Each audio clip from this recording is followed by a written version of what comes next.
It will be fun talking to you. You asked me how is my life?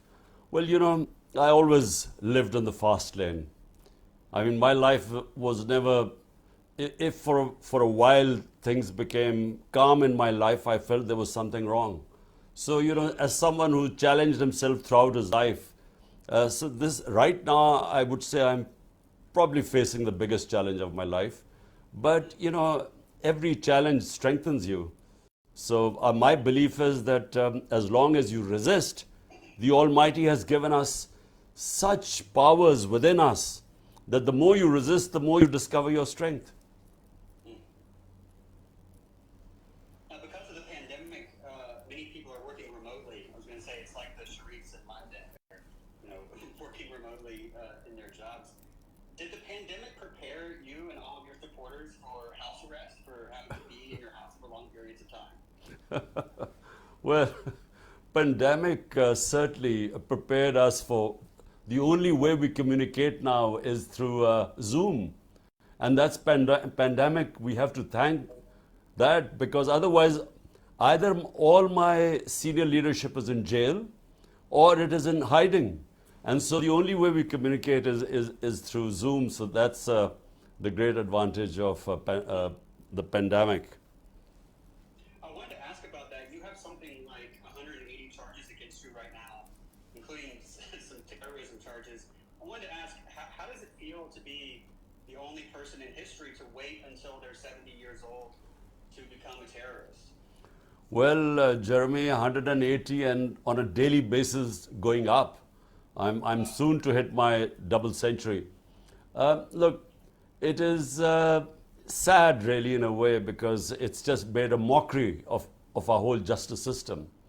Because the guys who are running the show right now, they are so petrified of elections, which are to be held in October, that they're petrified of losing.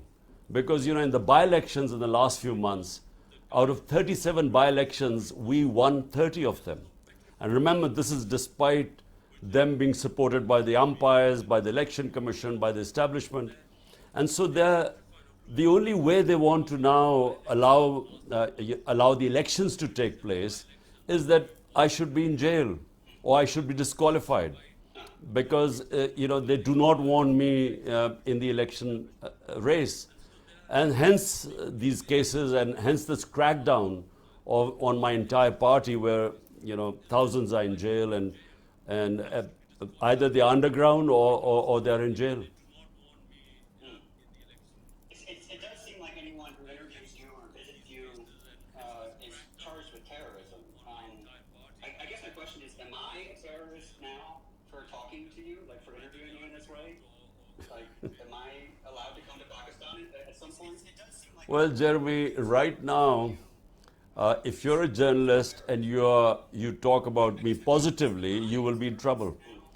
Four of our top journalists, four have left the country.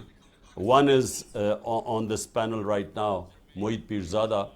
But then one of our best one last year, he was slapped with sedition cases and so on, and he had to leave the country. And then he was murdered in Kenya. And I think that's one of the most tragic things that happened because he was our best investigative journalist.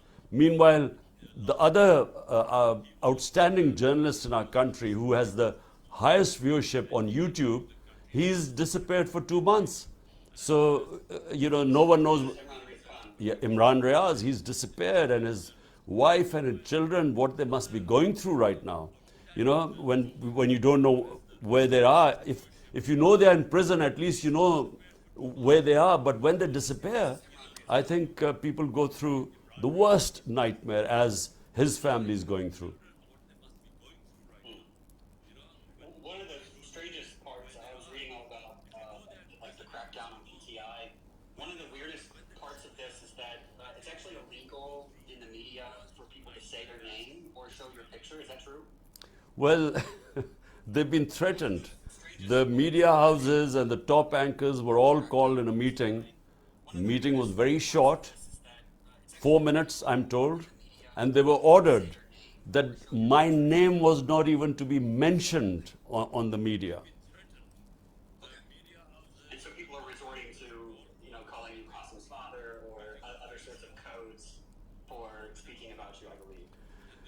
it's Jeremy, if it wasn't so tragic, it's very funny what's going on.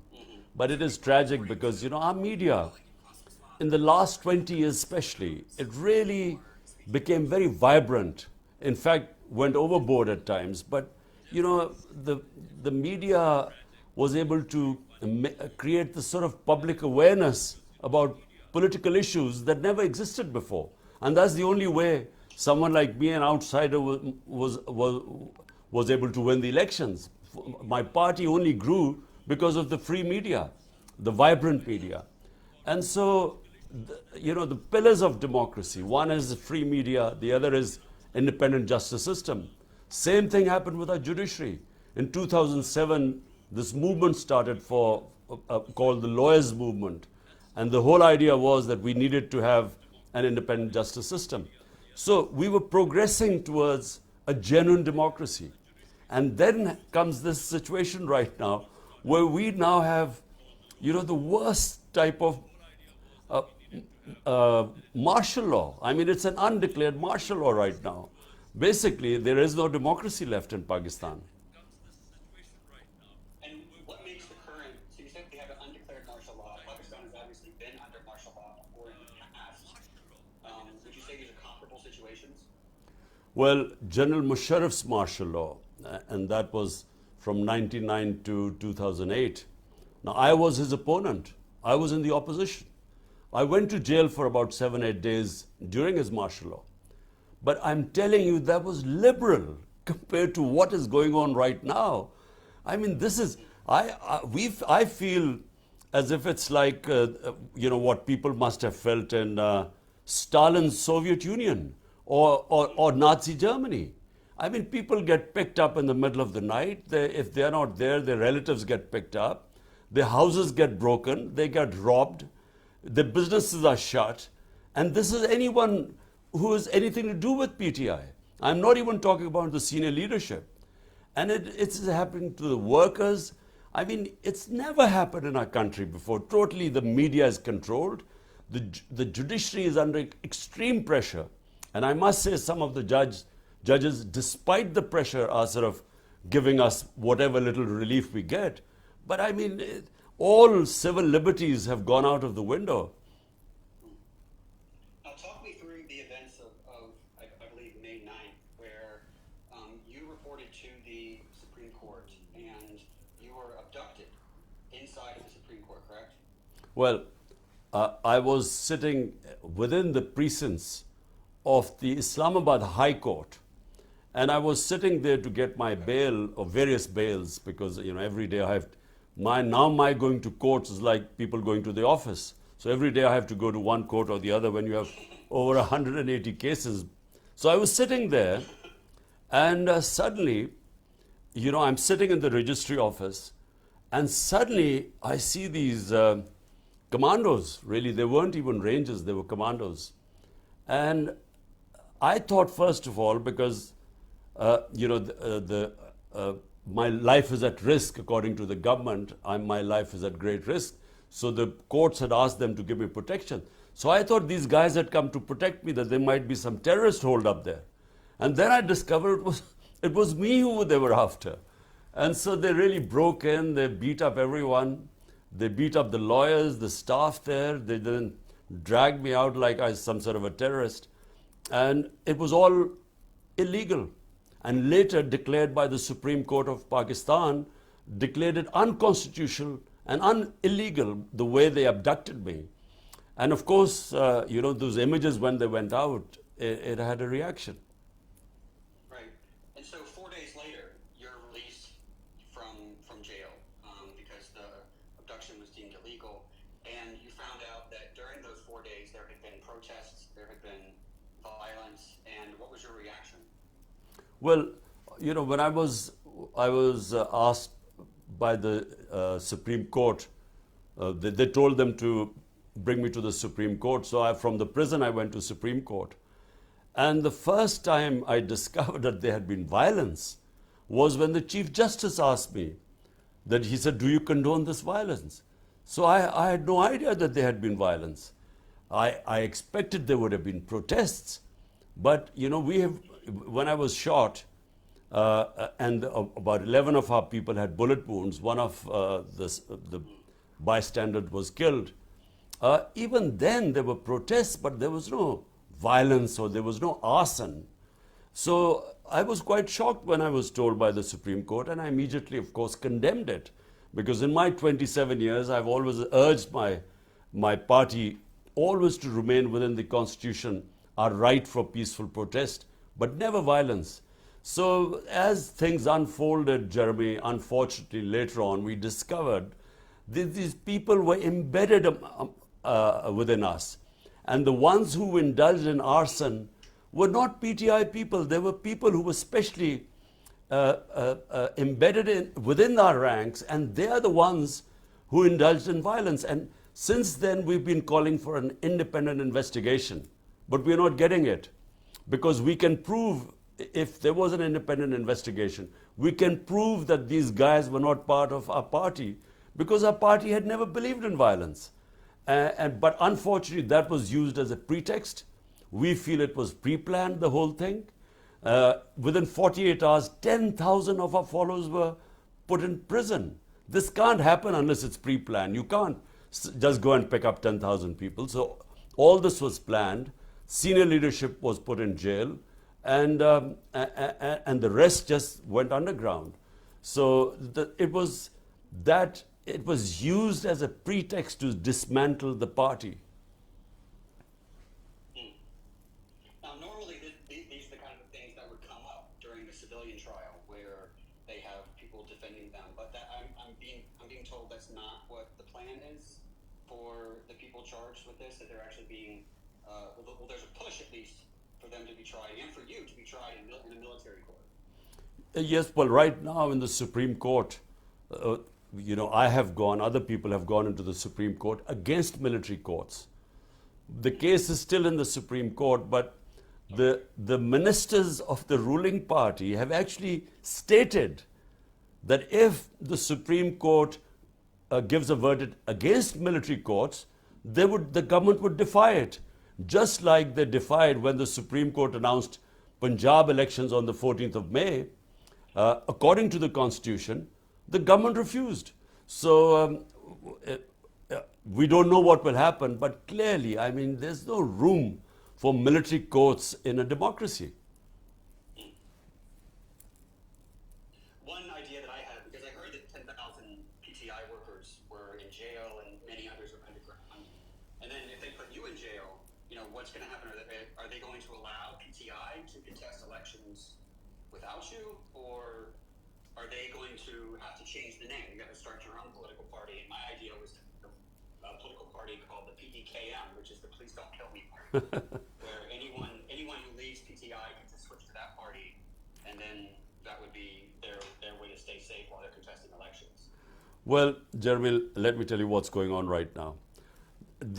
Now it's a race against time. The tenure of this government ends on the 12th of August. Now what they're trying to do is... 1 month. Yeah, just under a month. So what they're trying to do is that they want to have me banned and put into prison before the 11th of August or 12th of August.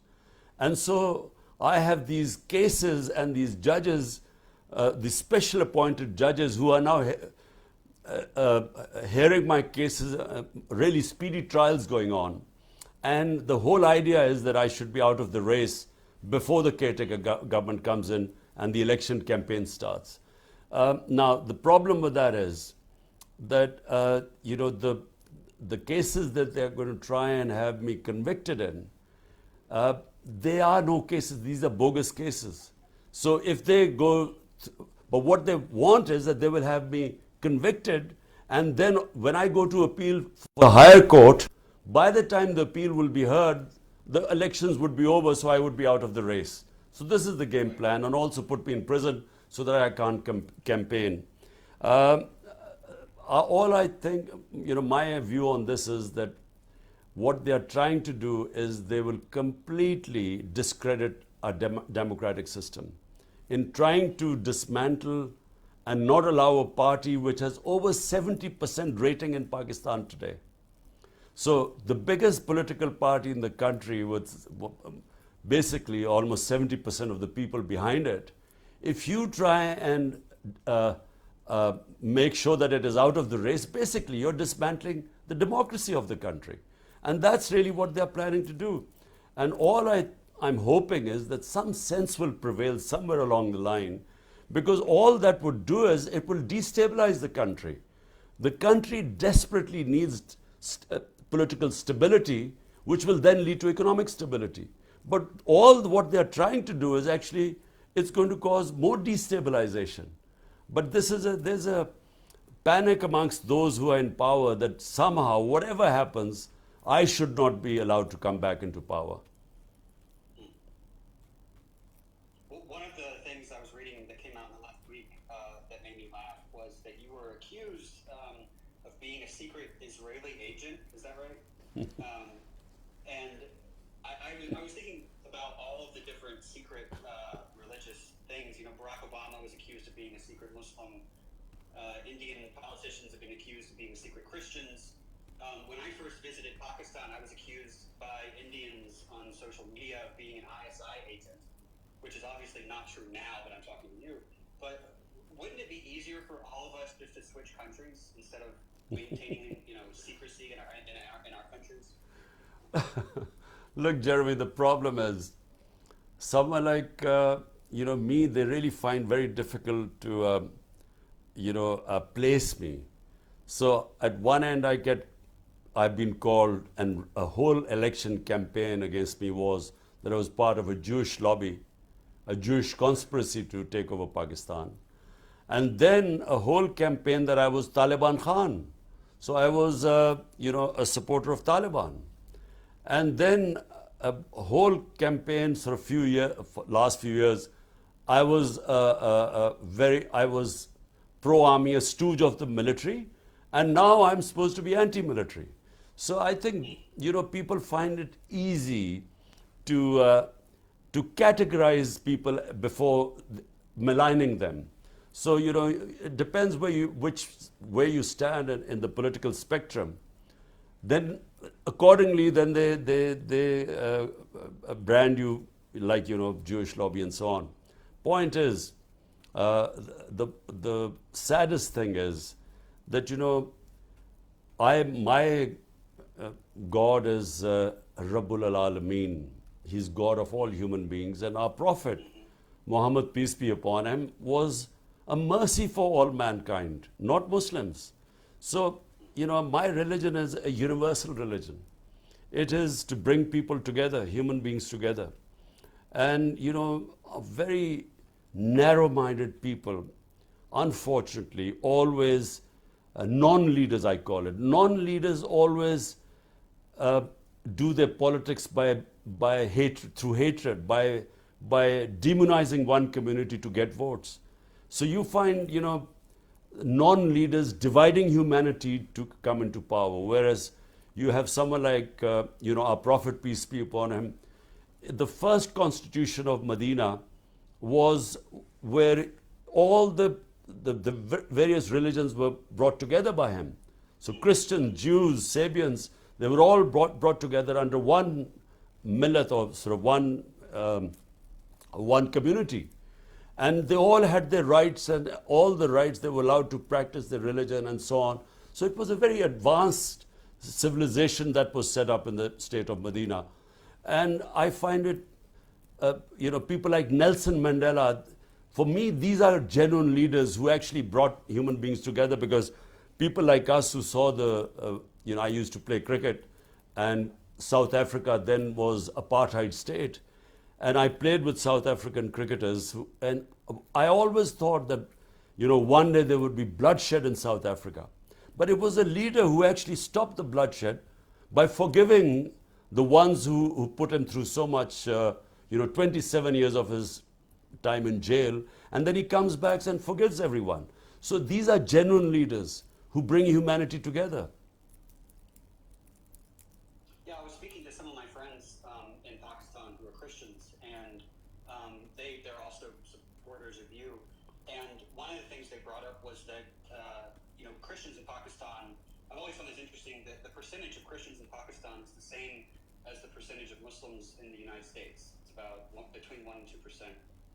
And one of the things they were concerned about was, Christians in Pakistan being a minority, often being scapegoated by, neighbors and things like that, that they rely on the rule of law in Pakistan to protect them. And the, recent events have made them a little worried. Well, look, Jeremy, look, what distinguishes a civilized society from a barbaric society? The Romans used to call anyone, the Romans had their laws, and everyone else were called barbarians who didn't have laws. So a human society and an animal society, the only difference is law of the jungle is might is right, and human society is only human if it has rule of law where the weak are protected from the powerful. Now, unfortunately, Pakistan has descended right now into total lawlessness. Might is right. In order to try and sideline me and my party, basically all fundamental rights have got suspended. And when that happens, basically all the weak people become vulnerable, all weak sections of the society. So rule of law is what I started my politics 27 years ago. And by the way, I was inspired by England, where I went as a teenager. And for the first time, I saw rule of law, meaning that the powerful were also under the law. Whereas I had come from what was then martial law, where you had military rule, and military rule by definition violates rule of law. So therefore, I was inspired where, the Prime Minister also had to go by the rules. And, recently you saw Boris Johnson actually losing his premiership because he broke the law. So, I mean, these are alien concepts right now in Pakistan, and that's what I started 27 years ago. And when my 3.5 years in power, my biggest problem was that unfortunately the army chief at the time just was patronizing these powerful people who wanted to be above law. And I wasn't strong enough because I had a weak coalition government with a small majority. And I just wasn't strong enough to implement rule of law. And by the way, unless you have, in a parliamentary democracy, unless you come in with a proper public mandate with a huge majority, I don't think it's possible to take on the powerful mafias who put themselves above law. I'm turning this over to Safina, who has a question. Hello, Imran Khan. As you just mentioned about the whole campaign against you, based on religious and Semitic comments, and that reminds me of Asif Khaja's interview in New York on September 27, 2017, that he actually stated that PTI in New York, PTI is a religious fringe, while he and his party are more liberal. And I have been observing in Pakistani news that Shiri Rahman and Asif Khaja again recently labeled you as an Israeli agent or Jews agent or son-in-law of Jews, which I can see that there is another campaign is going to be run by them. Well, I just want to ask, can Pakistan ever establish a system to register these anti-Semitic comments as a hate crimes, like with appropriate consequences? Because every now and then we see them using all type of these campaign against you, which really against you or anybody else in Pakistan. Look, Safina, look. First of all, when you have people, politicians who have no ideology, the only ideology you have is any which way to get into power. So that means that they become chameleons.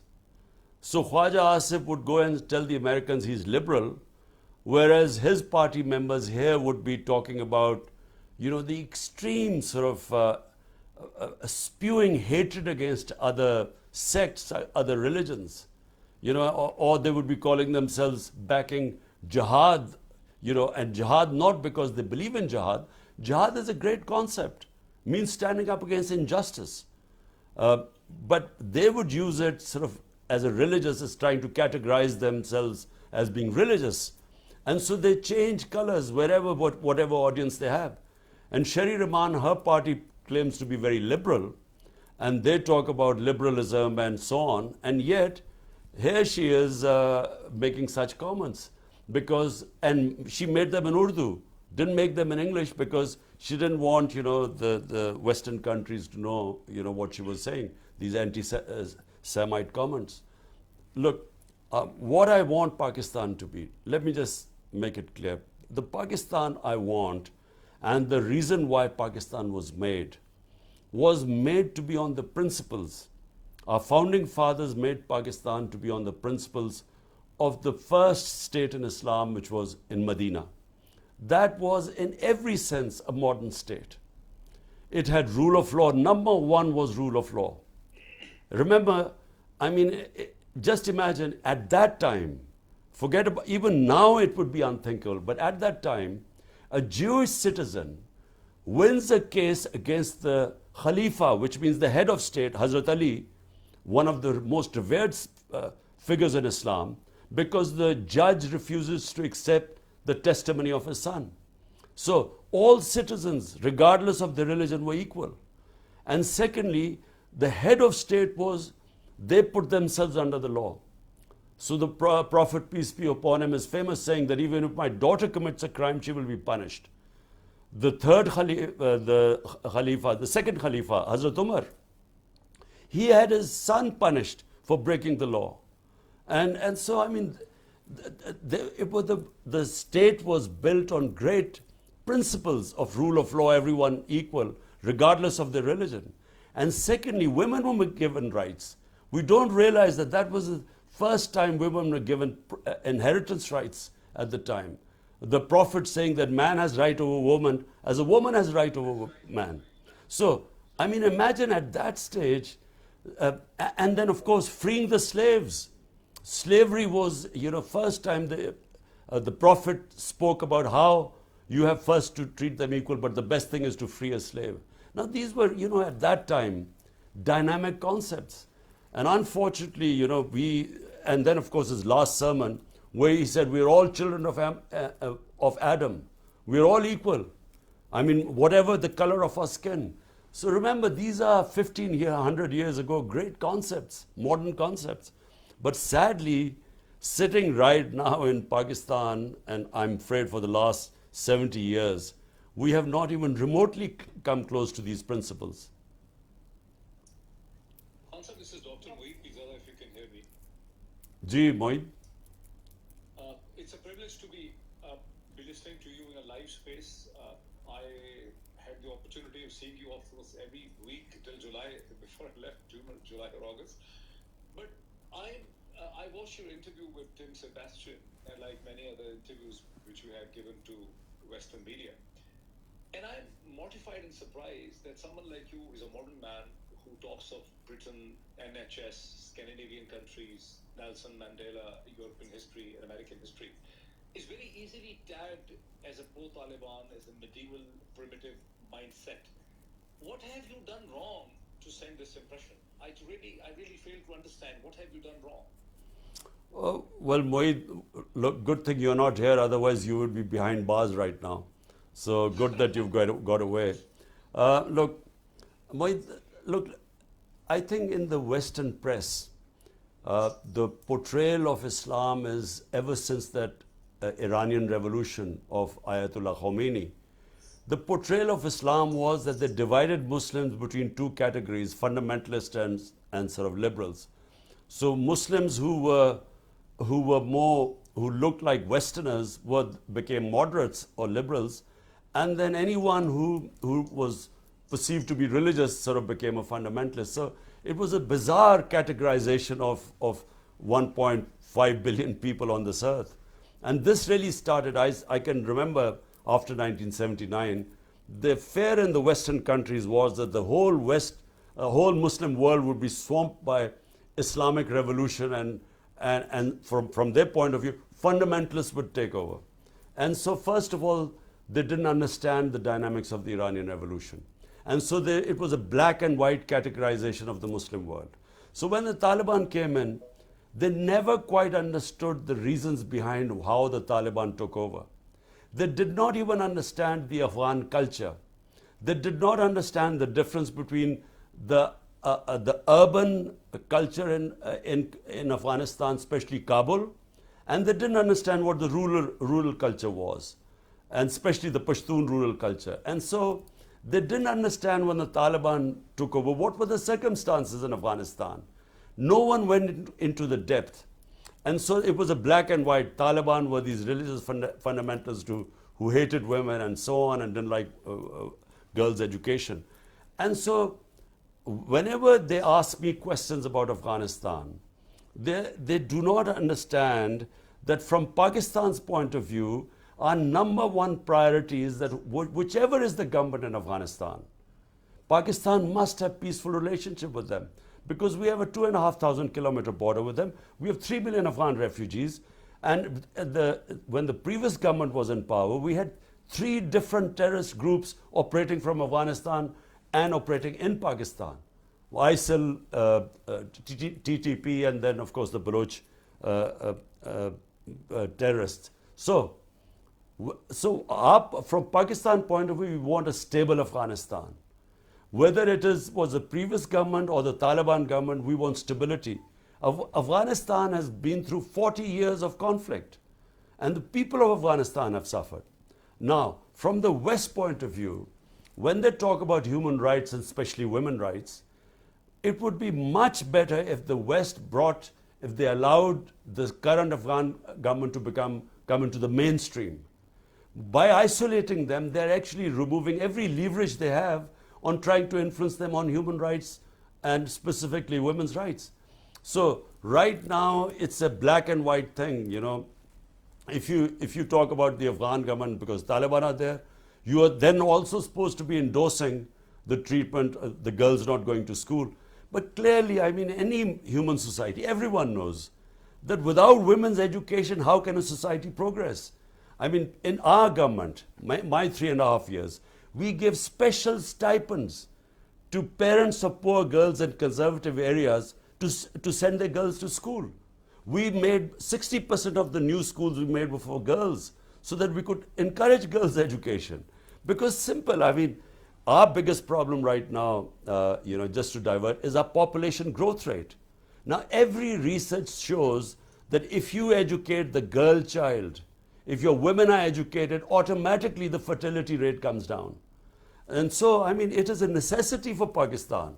For our future, we must educate our women. Concept, it's also surprising, if I add on the woman issue, that you come from a family in which your sisters are highly educated. They work for international organizations, they're doctors, they're engineers, they're economists.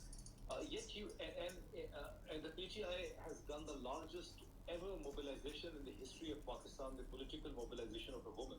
This is for the first time that hundreds of women in Pakistan's history have been arrested and are behind bars for purely political charges. Yet, your opponents very easily show you and portray you as an anti-woman character across the West, where I live right now. I don't know, Mohit, I fail to understand that.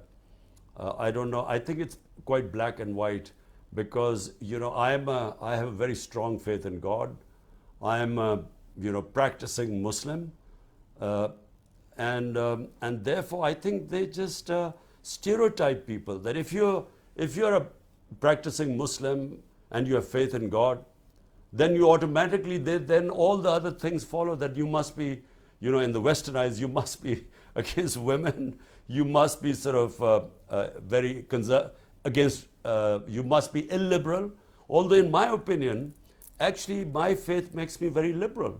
Liberal in the sense that, I believe in humanity. I believe, I again repeat, my God is God of all human beings, and my Prophet Muhammad, peace be upon him, he was a mercy for mankind to bring humanity together. So, I am, and of course, I am anti-war. I mean, I do not believe conflicts, military conflicts are a way of solving problems of this earth. So, but they categorize people, and I think that's the problem. Thank you. I think Imran Khan, because your opponents always are spreading news about you being anti-woman. That's actually the campaign they run in the West, especially. But I also did some search, and they acknowledge that Imran Khan's secret weapon is the resilience of women in Pakistan. I was, I feel that despite facing like humiliation, what women have shown great strength against state oppression. We have seen since 9th of May or in last 15 months. And I feel that you are the only politician who speaks honestly, recognizing the vital role women play in governance and freedom. Many of your actually protests are attended by families, including women. However, like women like Dr. They complain about other they complain about Afghanistan's women, but they fail to speak about like Dr. Yasmin Rashid, who is actually 73-year-old gynecologist and a cancer survivor who studied medicine in UK. She's facing terrorism charges and is unwell in jail since 11th May. Taj Gul, whose house was actually nearly demolished by police, is now in hiding. Malika Bukhari, who left the UK to serve Pakistan, endured 17 days in jail, humiliating conditions until she denounced herself from PTI. And I also saw that Khadija Shah, a young designer who grew up in the USA but returned to serve Pakistan, has been imprisoned since May for exercising for only her fundamental right to protest. And I also saw Sheeli Mazari was rearrested 5 times within short span of 4 or 5 days, despite even having a protective bail from court. And the list goes on, like Sanam Javed, Ali Hamza, and many others are also facing similar circumstances.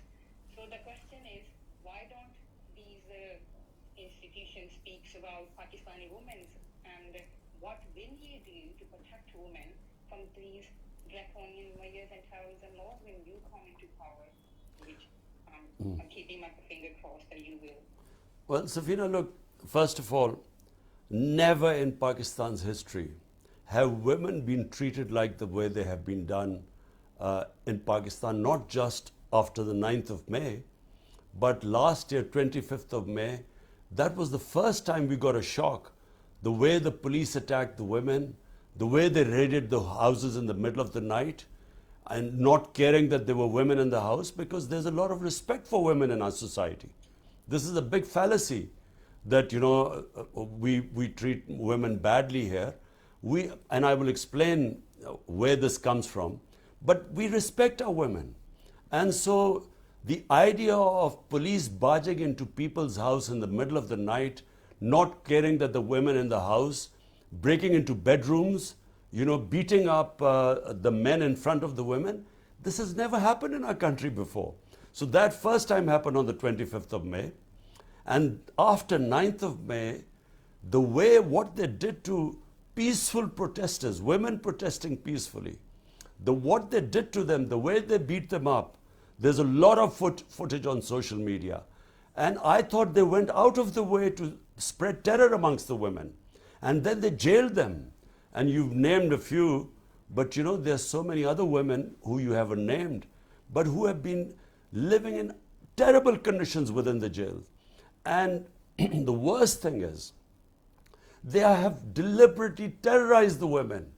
So this whole movement of ours, which brought women into politics, first time you saw at such large numbers women taking part in protests, and women from all sections of the society.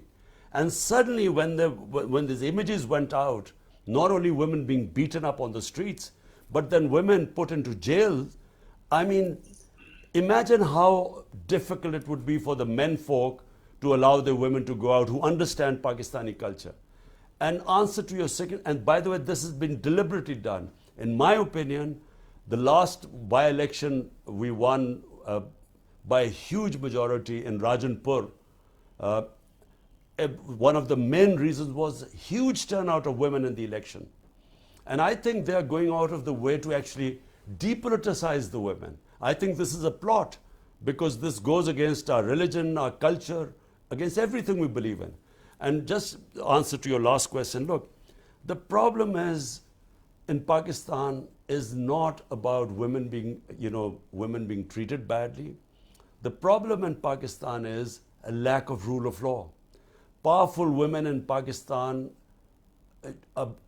compared to poor men in this country, are at a great advantage. I mean, a powerful women in Pakistan from strong families can have things done here. But a man from a weak background has no access to justice. So basically, it boils down to rule of law. Rule of law, I repeat, it means bringing the powerful under the law and protecting the weak from the strong. That's what you call a rule of law. And that is really what I've been struggling for 27 years. And that is eventually what will protect the weaker section of the society, whether it is women, whether it is minorities, or whether the poor men. Thank you, Imran Khan.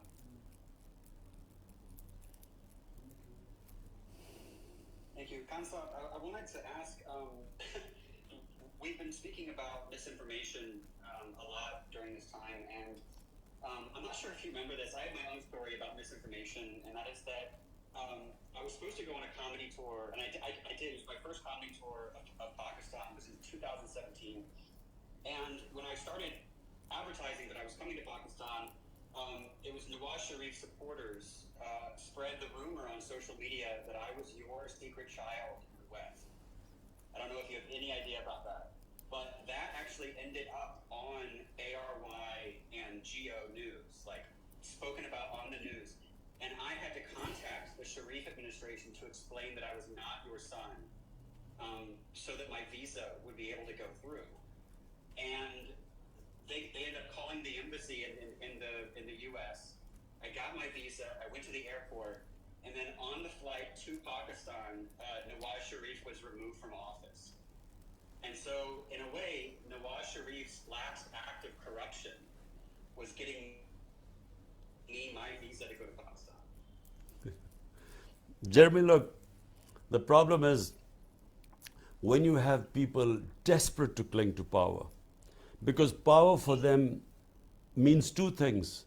Power for them means making money and stashing it abroad because they can't afford to keep the money in the country. Because when you make billions, if you keep it in the country, it gets discovered, so you have to send it abroad. So you do twice as much damage to the country when you launder the money out of the country. And Nawaz Sharif and these two families, this is what they've been doing for 30 years. And by the way, they blame each other for money laundering too. So it's not just us calling them. And secondly, the next problem is how to protect that corruption money. So that becomes the second thing. That's how they damage the country even more. Now they want to protect the money. So protecting the money means they must stay in power, because only in power can they protect the money. So this whole exercise of them conspiring with the ex-army chief to topple my government, I mean, their main interest was how would they get immunity from corruption cases. And that's exactly what they did the moment they came into power. First thing they did was they passed a legislation in Parliament. And it is incredible that such a legislation could be passed, where by law they managed to get rid of, they got immunity from the corruption cases of at least $5 billion, 1,100 billion rupees. So they passed this law, and they were able to get away from these corruption cases. By the way, these corruption cases were made against them when they were in power, not during my time. So this is the problem. And by the way, Jeremy, this is the problem the entire developing world faces. Today, countries are poor not because of lack of resources. They are poor because they don't have rule of law. And a symptoms of not having rule of law is corruption, and corruption of the powerful. And that's what destroys a country, because, according to the United Nations Secretary General's panel, which is called the FACT-I panel, made up of economists who researched over a year to find out why were the poor countries getting poorer and rich getting richer. And the main finding is that every year, now listen to this, $1.7 trillion $1,700 billion every year, leave the developing world into offshore tax havens or into Western capitals.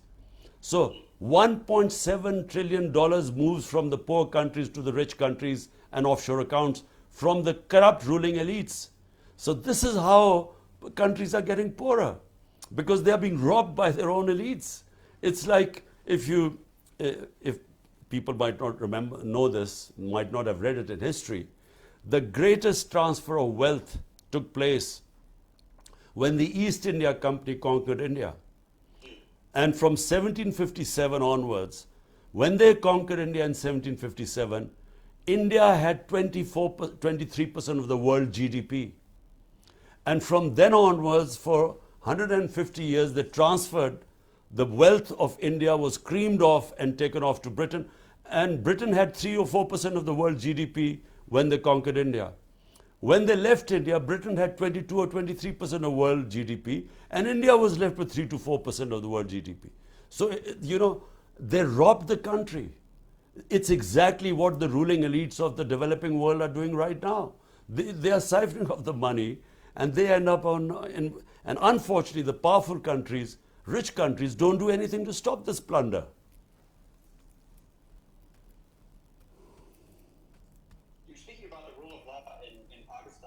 The West prides itself on our rule of law. But I was thinking about how the idea of rule of law predates the West. You find it in Roman law and Christianity and Islam.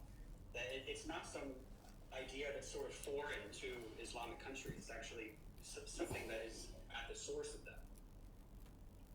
Look, Jeremy, in the Islamic tradition, there were over 140,000 messengers of God sent to mankind over thousands of years. And every messenger of God, the common message was justice. One of our great scholars, Ibn Khaldun, he was considered the father of modern history. According to him, he said that my whole study of Islam brings me to just one point, that the whole purpose of the Almighty sending man to earth is to establish justice. So whenever during human history, the societies that had a better justice system always prospered. So it is connected to prosperity. So justice brings you rights. Rights gives you freedom, and free and stable societies then become prosperous. So hence, if you look at the table of rule of law index, out of the 140 countries, the top 15 countries which have the best rule of law are the most prosperous. And the bottom 15 countries which do not have rule of law are the poorest. So it is directly connected to prosperity.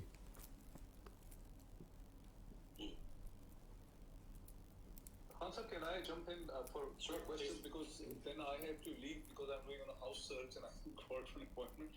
Hansa, I'm surprised also that the way the media has been treated, the way Shaheed Arshad Sharif has been murdered. Imran Riaz Khan is missing now for 65 days. Look at Sabir Shakar, myself, Shaheen Sabai, Wajahat Saeed, we all have been registered FIRs for terrorism. Yet the impression of the Western media is, and I think also Jeremy should comment on it, is somehow or the other that you were also as harsh to media. Not a single journalist was arrested in your time. There were no FIRs against the journalists. The journalists were not abducted and detained under your government. Neither are you able to explain that situation, nor is anyone understanding the word. There is a sea difference. Look at myself, look at Sabir Shakar, look at Shaheen Sabai, look at Wajahat Saeed, look at the poor Arshad Sharif, look at his family, look at Imran Riaz. Yet they're blaming you for cracking down on media. I mean, how do you explain that? Well, I think, Moeed, there's a term called moral equivalence, where they equate two unequal situations and actually protect the real aggressor. So, this idea that, some journalists might have suffered during our time 3.5 years.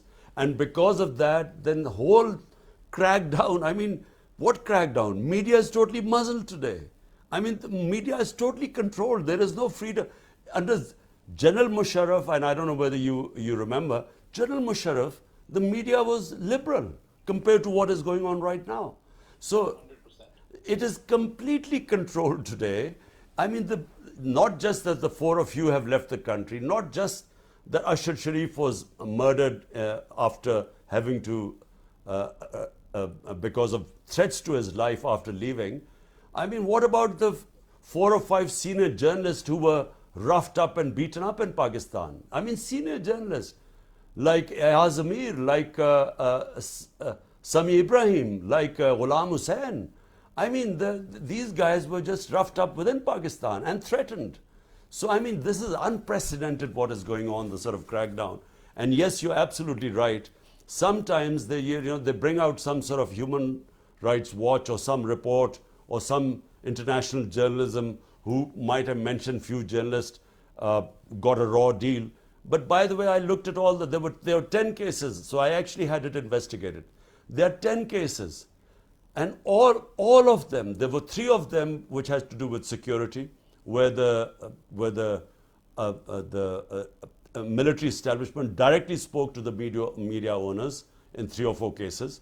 There were one case which we were unfairly blamed because the channel, this one guy, his viewership dropped. And there was only one case that came to me, and that was about Matiullah Jan. And when I found out that he had been picked up, the next day we had him released.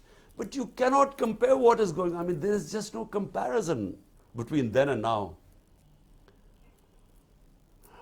I would like to add actually, Imran, thank you for answering to Dr. May, that since last 15 months, there are more than 40 cases, 40 individual cases registered against journalists.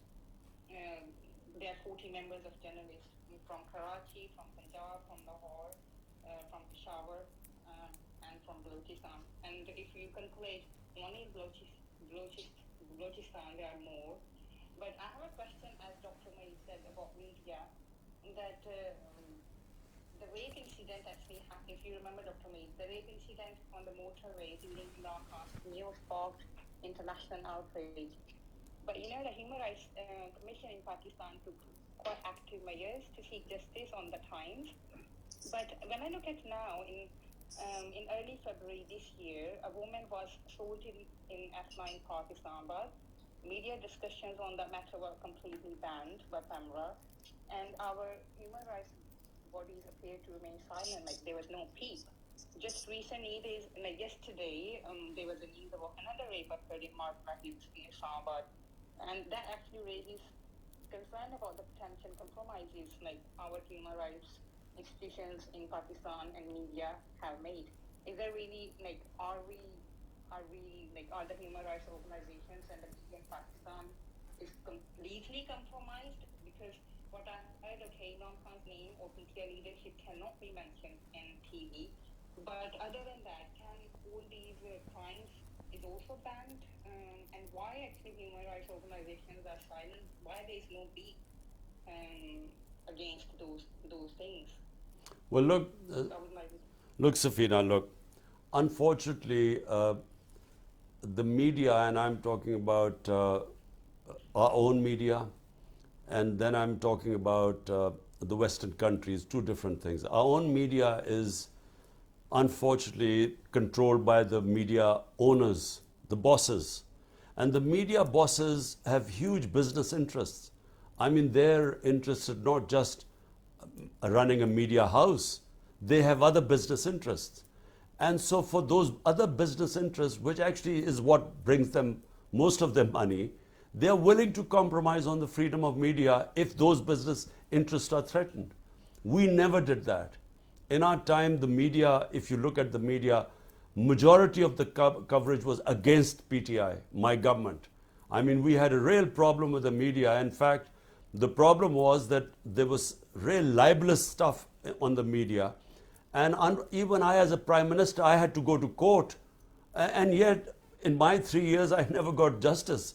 Whereas in Britain, Uh, I've been in a libel case, a very famous one, and within 1.5 years, the case was decided. So anyway, I couldn't get justice, and we felt there was a lot of reporting, a lot of fake news, and we tried to bring legislation to control fake news, by the way, which is a problem all over the world because social media is a new phenomena.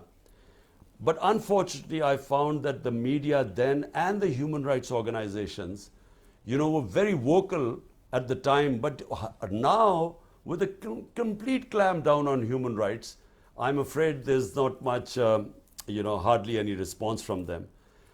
But about the Western countries, I find that, they talk about human rights when it suits their interests. But right now, I mean, all the talk about democracy, human rights, and so on, it's only reserved for, China and Russia, when something happens in Hong Kong or Uyghurs or something to do with the Russian dissidents. But what is happening right now, there's hardly any condemnation from any of the powerful Western countries who claim, that they are the, their professed aims are promoting democracy and human rights. Yeah, that actually surprises me a lot. Thank you, Imran Khan. Chairman, this is Atif. First of all, thank you very much for accepting my request and joining us at Twitter Space today. I'm really grateful to Jeremy and Safina for organizing this event, as well as our social media team headed by Gibran Ilyas, Imran Hamid, because without our social media, all this, our political movement, our struggle, all these events couldn't have been possible. And then, a friend like Dr. Mohit Pirzada, a mentor, who has always been our biggest support, especially during the last 30 months. I don't have any question, it's just I want to bring it to your notice. Alhamdulillah, we have support among 98% of Pakistani Americans. And along with that, we've started getting huge support among the Muslim Americans as well. And on September 2nd, we are planning one of the biggest events on which you'll be speaking to among over 15,000 Muslim American gathering. And also, I want to make a commitment, like you always say, La ilaha illallah. And inshallah, we will fight till the very end. We'll not leave you alone. All the overseas Pakistanis are with you. And after that, Gibran Ilyas, I think he's also at the airport and he's about to check in. He also wants to make an announcement. Gibran bhai, if you can unmute yourself and make that announcement, because it's a very important announcement. Thank you. Sure. Many thanks, Adawai. Concept, you had said that it's the best of times and it's the worst of times. So what we have done in social media is, we've heard of citizens journalism, but what we have done is this is going to be the first ever citizens documentary. I think it's going to be one of the biggest. So what we're asking people who have footages in high definition from March 2022, when the whole movement started for Hakiki Azadi, just check my pinned tweet. Feedback@insaf.pk is the email address to email if you want to be part of that project. Inshallah, it will be one of the greatest documentaries ever, because everybody will be part of it. Kansab, my short question is, you once mentioned that PMLN, they're not educated, nor they try to get education. So just recently, Khwaja Asif has blamed, put allegations on Shaukat Khanum Hospital again. I say we let them, because every time he does that, we get record donations. So this is what we're seeing this time around. So what do you have to say about that? Well, look, Gibran, these people are discredited. They have been in power for 30 years. Everyone knows everything about them. And the last 14 months, they have completely destroyed themselves, because they came in on the pretext that they were experienced in dealing with the economy. And they have completely, our economy has never been in a worse shape than it is right now. And this is, despite what was called the commodity super cycle, when post-COVID, the international commodity prices had gone through the roof, which is when we were in power. And now they are down by 35%. And despite that, you find that inflation is unprecedented in Pakistan's history. So number one was inflation, number two was fixing the economy. The economy has nosedived in Pakistan. You know, we almost defaulted on our loans, and that would have really set the country back. So people now, the reason why they are scared of holding elections, and the reason why they only want elections is when they know that PTI is completely hamstrung by the establishment, and I'm in jail or disqualified, because they're petrified that in the elections they'll be wiped out. My point is that whatever happens, they'll be wiped out in election. Even if I'm in jail or if I'm disqualified, I don't think the moment the elections start, they do not understand the passion on the ground right now. The feeling of injustice amongst the people, what is happening, whether it is economic injustice and whether it is mishandling of the economy or the governance system and the levels of corruption. So they will be wiped out whenever there are elections.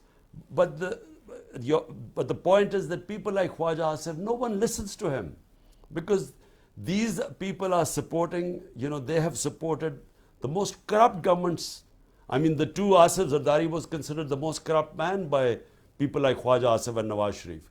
Now they're all together. And Zardari used to call Nawaz Sharif the most corrupt person. So they're all together now.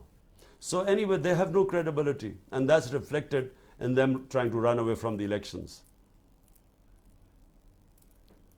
This is Jeremy again. I wanted to ask you, there seems to be an effort by the media to portray you as, you know, somehow anti-American. I know that one of your generals paid $30,000 to lobby the U.S. to support your removal as prime minister. Would you be willing to map that amount if I convince the CIA to put you back into power? Well, Jeremy, yes, amazingly, my own army chief at the time had hired this lobbyist without us knowing, and my own government was paying him $30,000 while he was lobbying against me to the Americans and telling them that I was anti-American. But I just a word about what is this idea about anti-American.